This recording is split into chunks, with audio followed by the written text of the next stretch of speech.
You're now live. Boa tarde, gente, tudo bem? Boa tarde. Eu sou a Lide Queiroz, a gente está aqui na sede da Imagine, em Fortaleza, no Ceará. Uma cidade maravilhosa, para quem está assistindo a gente de outros estados, pode me conhecer. Eu sou presidenta da Imagine Tecnologia Comportamental. Hoje a gente vai conversar um pouco sobre ABA, né? E eu trouxe para essa conversa a Ana Arantes e a Natália Brito. Vou tentar apresentar um pouco, elas têm um currículo muito longo, mas eu vou tentar apresentar sem esquecer de nada. A Ana Arantes, ela tem especialização em análise do comportamento aplicado ao autismo, mestrado e doutorado dentro da área de análise do comportamento, tem uma certificação internacional que a habilita a trabalhar com análise do comportamento aplicada, que é o BCBA. Se vocês solicitarem, a gente pode vir aqui conversar sobre isso também. Atualmente ela está na Imagine conosco, coordenando o setor ABA, que é o setor que tem inúmeros serviços voltados para o atendimento, né, infantil e adulto, com base em análise do comportamento. Também está com a gente aqui a Natália Brito, que é multitarefa. É muito difícil definir a Natália numa linha. Ela faz um monte de coisa, ela está em muitos cantos porque ela é muito boa em operacionalizar as coisas. E é por isso que ela é a nossa diretora de operações aqui da Imagine TC. Também já esteve à frente da coordenação do setor ABA, está à frente dos projetos e dos lançamentos de outros serviços nossos, como a terapia analítico comportamental infantil, a TASSE, o nosso serviço de escolar, o nosso centro de atendimento, que já a gente está inaugurando, depois eu posso falar mais para vocês sobre isso. E ela é a criadora, a desenvolvedora da maioria dos nossos recursos. Dos recursos que a gente vende no site da editora, a maioria dos recursos que são criados e são desenvolvidos pela Natália Brito, que ela tem muito essa veia, esse foco. Teu mestrado foi na área de inclusão escolar. Inclusão escolar. Então eu tenho muito dessa experiência que ela traz pra gente aqui, né, baseado em análise do comportamento. Eu esqueci de falar também que a gente está começando hoje com a primeira live da TC, mas que a gente vai estar aqui toda terça-feira a partir de 1h30 da tarde. E amanhã, quarta-feira, toda quarta-feira, 11 horas da manhã, tem a live da editora, da Imagine Publicações. Na semana passada a gente conversou sobre feminismo, né, Ana? Era eu, você e a Yara. Amanhã vai ser um outro grupo na Publica que vai falar sobre o livro que a gente acabou de lançar, que são os jogos comportamentais. Tá até aqui, depois entra lá no site para dar uma olhadinha. Acho que eu falei um montão, mas eu vou falar um pouco mais ainda para introduzir o nosso tema hoje. Quero só reforçar. Sim, de falar, porque às vezes é muita informação, né? E fala muito rápido. Então a gente tem semanalmente 2 lives. A gente tem a live aqui da Imagine TC, que também é chamada Imagine Tecnologia Comportamental, e que acontece toda terça-feira, 1h30. E a gente tem a live da Imagine Publicações, que é a nossa editora, né? Que é por onde a gente publica esses livros maravilhosos aqui em análise do comportamento. Então, na live da Publica, o tema de amanhã vai ser sobre jogos comportamentais, que é um tema muito, muito, muito bacana, né? E agora, esse dia, hoje a gente vai falar sobre ABA. E a gente lançou um tema polêmico, né? Porque a ABA é melhor do que as outras. Mas antes da gente começar respondendo as perguntas, eu vou dar uma introduzida para vocês sobre o quanto que a gente precisa conversar sobre ABA, né? Centenas de estudos e pesquisas empíricas, vamos guardando esses nomes, ao longo dos últimos 50 anos, têm demonstrado que as estratégias, procedimentos, técnicas e abordagens de intervenção da ABA são mais eficazes para o ensino de comportamentos socialmente significativos e para o manejo de comportamentos problemáticos e inadequados, e ela se destaca em qualquer outro tratamento disponível. Então isso é muito relevante, porque a gente está falando de mais de 50 anos de pesquisas, de dados empíricos que são analisados e que são replicados e que os resultados se apresentam como favoráveis e positivos. As intervenções comportamentais baseadas nos princípios e procedimentos da ABA têm como objetivo melhorar a saúde, a adaptação, a independência e a qualidade de vida dos nossos clientes. As estratégias usadas na intervenção ABA ensinam às crianças as habilidades concretas necessárias para desempenhar muitas das funções da vida de forma independente. A gente pode ensinar para os nossos maridos, namorados também, né? As lições aprendidas permitem que essas crianças, olha que importante, gente, façam amigos, cuidem das suas próprias necessidades corporais e higiênicas, aprendam de maneira menos restritiva e se envolvam em suas comunidades de maneira saudável. Então, de novo, há evidências documentadas de que procedimentos usados nas intervenções ABA funcionam de maneira mais efetiva do que qualquer outro tratamento disponível. E aí, começando com essa introdução, eu abro a pergunta de por que, então, que a terapia ABA é melhor do que as outras. Ana começa a responder, Natália, como é que a gente faz? Que é polêmico, né? A gente realmente quis colocar esse título, né, porque a gente sabia que ia criar polêmica. Mas a gente continua batendo nessa tecla. Primeiro que quando a gente fala de terapia ABA, a gente está falando de, na verdade, um conjunto de práticas, de técnicas, de maneiras de organizar intervenções comportamentais que podem ser voltadas para qualquer público e para qualquer necessidade comportamental. Mas quando a gente está falando especificamente de intervenção comportamental com pessoas autistas, a gente tem um corpo de evidência desde os anos 70 até hoje sendo produzido e dizendo que essas intervenções que são estruturadas dessa maneira, que tem os componentes da análise de comportamento, ou seja, que é baseada em princípios comportamentais, que é baseada em apresentação de tentativas de ensino, que é baseada em reforçamento contingente, que é baseada em controle de estímulos. Todas essas coisas que eu estou falando são exatamente as técnicas que são os componentes das intervenções comportamentais. Esses componentes, cada um deles em si, é amplamente estudado e evidenciado experimentalmente, e eles são combinados em intervenções diferentes para públicos diferentes, e essas intervenções são, de novo, testadas e amplamente documentadas de como é que elas funcionam, por que elas funcionam, para quem elas funcionam, se elas funcionam melhor ou pior do que outras intervenções. Então, quando a gente fala que a gente tem documentado a eficácia das nossas intervenções, é disso que a gente está falando. E não é só uma revisão que documenta isso, né? Na verdade, a gente tem meta-análises, né? A gente tem duas grandes meta-análises que mostram essas práticas como práticas baseadas em evidência para esse público. Isso. E uma coisa que eu acho interessante, quando eu esqueci de falar que eu também tenho mestrado e doutorado em análise do comportamento e também comecei, né, a atuar com terapia ABA como aplicadora, como supervisora, vim para coordenadora, e aí hoje eu estou um pouco mais distante do atendimento direto, mas eu tenho também experiência nessa área. E aí eu lembro de quando eu conversava e dava oficinas, inclusive junto com a Natália, né, Natália?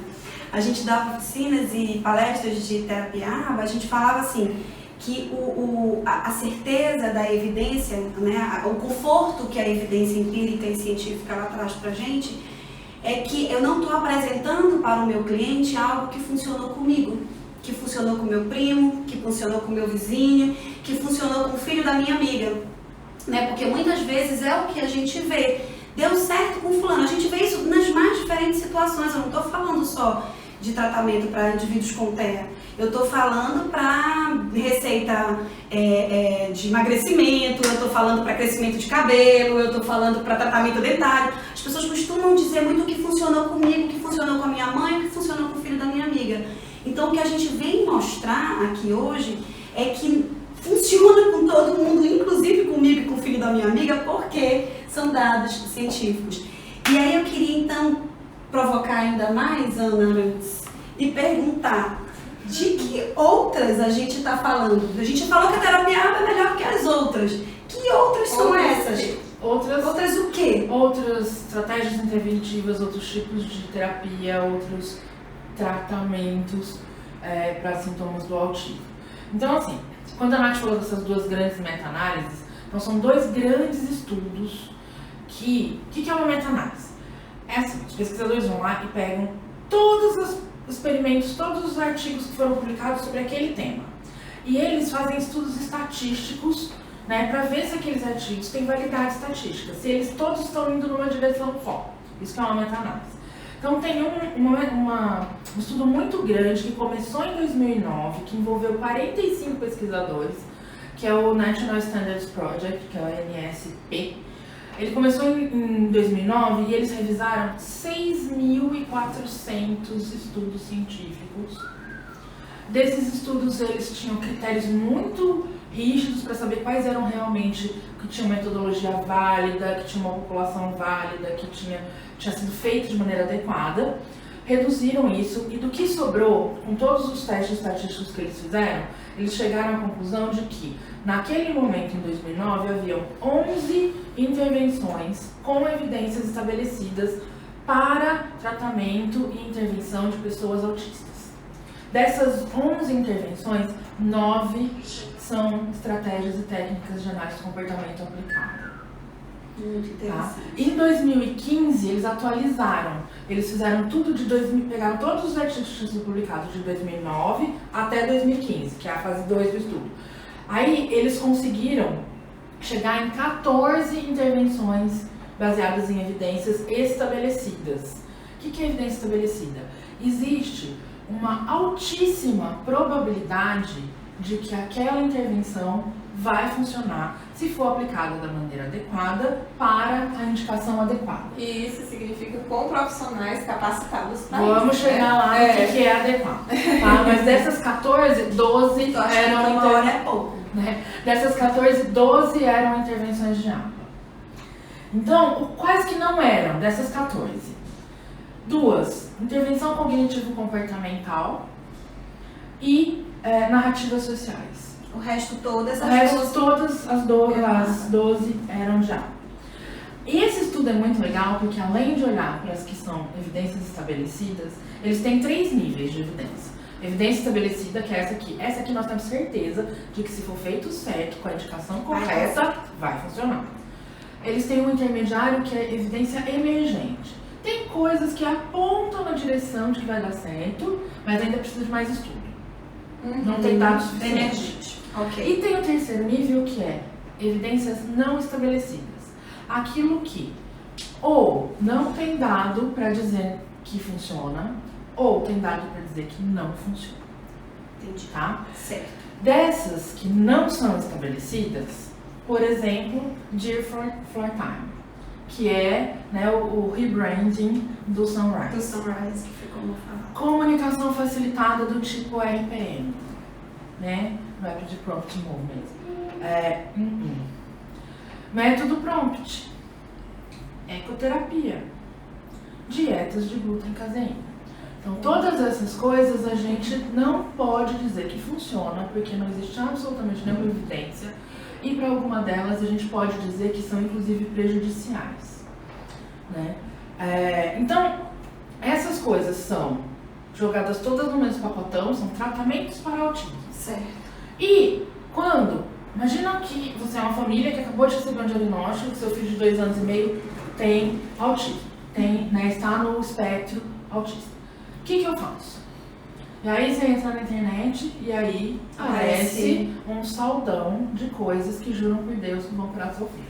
Primeiro, qualquer coisa que seja panaceia, ou seja, serve para qualquer criança de qualquer idade, para qualquer problema de comportamento do autismo. Por aí já é um indício de que não é baseado em evidência, porque as coisas têm uma indicação certa, uma faixa etária, um tipo de comportamento que serve, um tipo de população, um contexto em que pode ser aplicado ou não, né? Aí tem as coisas que realmente causam dano, que tem já documentado que causaram até morte de crianças, como o MMS, que é aquela solução de água sanitária, né? A câmara hiperbárica e o que não é exatamente uma intervenção, mas uma prática cultural, que é a antivacina. Então, essas 3 coisas a gente tem absoluta certeza de que são prejudiciais, inclusive. Exatamente. E esse é uma das revisões, das meta-análises, e existe também A meta-análise também muito boa, né, da National Professional Development Center, né? NPDC. Se quiser, tu vai falar um pouquinho dela agora, mais tarde? Tá. Então, também foi uma meta-análise bastante abrangente, a gente tem até aqui uma tabelinha dos resultados dela. Não sei se dá pra ver, dá, Lincoln? Olha aí. Né? A gente está traduzindo essa tabela e vai disponibilizar para os nossos seguidores aqui da Imagine. Esse estudo que a Nath está falando, ele é mais recente, ele é de 2018, foi publicado em novembro de 2018, então tem fresquinho de ontem, tem um ano só. E o legal dele é que ele mostra exatamente isso que a gente está falando. Cada tipo de técnica, de abordagem, de procedimento, para qual área do desenvolvimento funciona e em que idade funciona. Certo. Então, nada é panaceia, nada serve para tudo. Então, por exemplo, deixa eu só dar um exemplo. Por exemplo, intervenções baseadas em antecedentes, né, que são uma estratégia de ABA, de análise do comportamento aplicada. Aqui, na área, com licença, na área social. Então, tem evidência para 0 a 5 anos, para 6 a 14 anos e para 15 a 22 anos. E aí ele vem trazendo dentro de cada intervenção e para cada área e dentro de cada faixa etária o que funciona, o que tem evidência. Bem bacana esse estudo. O que é meta-análise, meninas? Meta-análise, então, tem dois tipos de, quando a gente fala de evidência científica. Porque fica parecendo que é o dado mais forte, né? Pelo que vocês estão dizendo, e o que é meta-análise? Então, é o dado mais forte. Exatamente isso. Tem dois tipos, a gente chama de padrão ouro, né, de evidência científica, que é assim, o máximo que a gente pode chegar, na certeza, é uma meta-análise. É uma meta-análise ou uma revisão sistemática. Ok. Tá? Que são estudos muito extensos, que usam uma quantidade de dados muito grande. Então, é para aumentar a chance de você estar acertando na direção da evidência. Então, eu queria falar uma coisinha aqui, fazendo um apanhado do que as meninas disseram e dando uma compreendida, né, uma absorvida nesse tanto de informações que a Ana e a Natália trouxeram para a gente. Você que está aí do outro lado pode ter ouvido falar de alguma abordagem não estabelecida ou não recomendada, deve ter ficado pensando, mas tem estudo sim sobre isso, tem artigo sim sobre isso. E aí, ter um artigo publicado é o começo do caminho de uma possibilidade de estabelecimento da efetividade de um procedimento utilizado em terapia. Existe um artigo do Bayer-Wolf e Weasley, é isso? Bayer-Wolf-Weasley, que fala da replicabilidade de uma tecnologia, de uma tecnologia científica. Então, esse dado que foi publicado, ele é replicado e encontra resultados semelhantes ou melhores, ou fortalecem o dado do estudo anterior. Então, é esse tipo de evidência que a gente busca.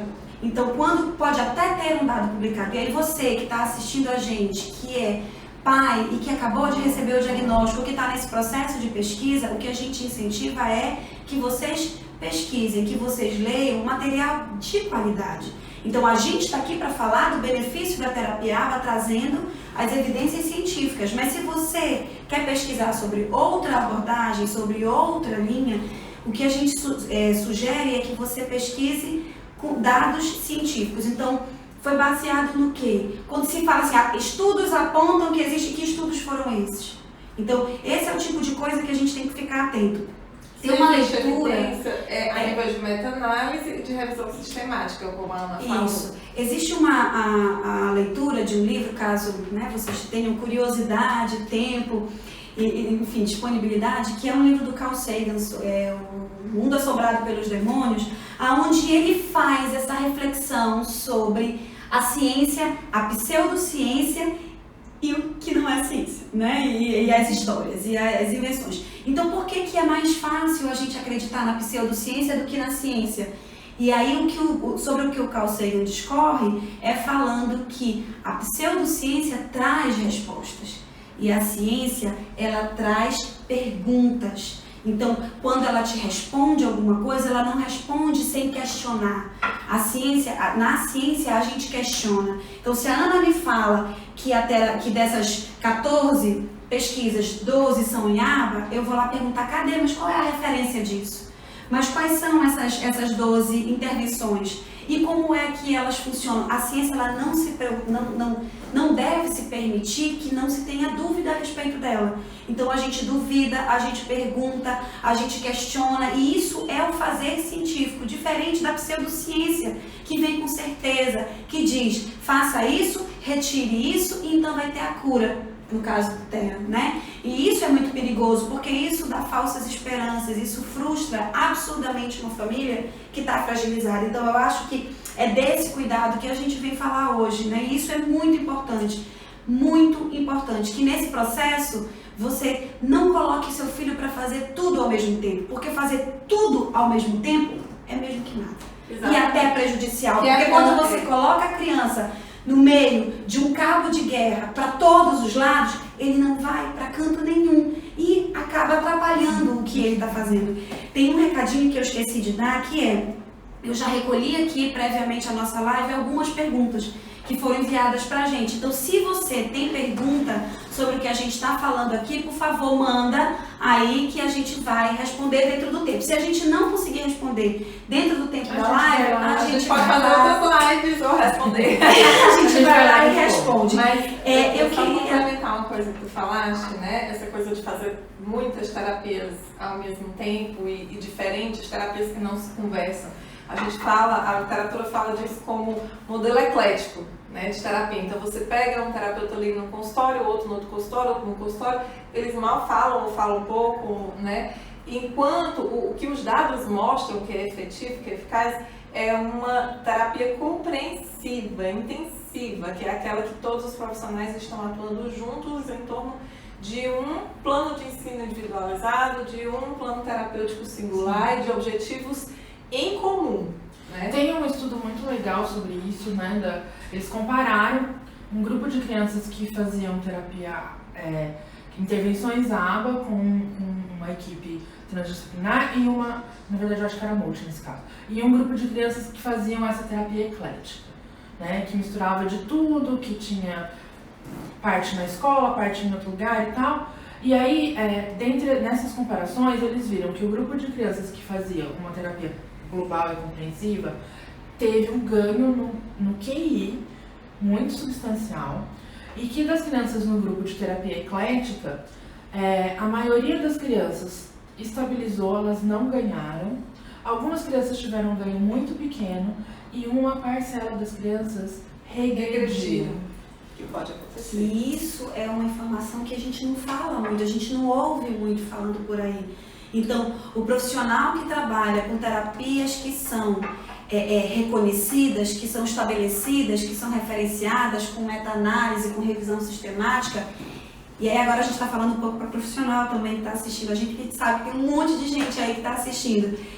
Você, quando silencia para uma família, você compactua com esse regresso. Então isso é muito importante, a gente não pode silenciar, a gente tem que falar. É nossa função, enquanto responsável por aquela intervenção, explicar para a família, conscientizar essa família sobre os processos terapêuticos pelos quais o filho dela está sendo submetido.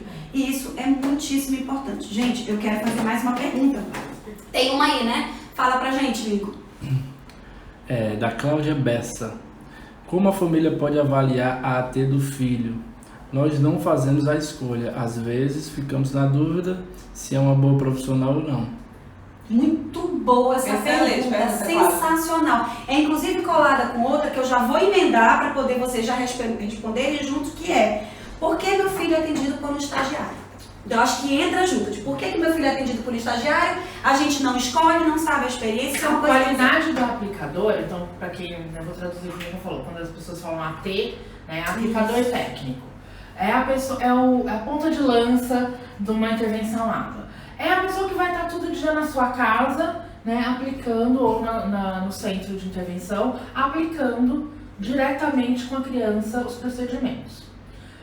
A qualidade de um aplicador, ele é exatamente a qualidade da capacitação e da supervisão que ele está tendo. Exatamente, perfeito. Né? Então, se esse aplicador foi treinado, e o treinamento de aplicador é um treinamento direto, técnico, porque a aplicação é mecânica. Né? A aplicação é você lidar com a criança, fazer registro e envolver a criança e fazer registro. E lidar com a criança e fazer registro. Né? Isso é aplicação, é prática técnica. Agora, quem é que está planejando essa aplicação? Quem é que está olhando para a aplicação e falando para o aplicador, isso está certo, está errado, muda isso, melhora aquilo? Quem é que está olhando para esses registros e tomando as decisões? Né? Olha, a criança já aprendeu essas palavras, vamos ensinar novas. Olha, essa criança já sabe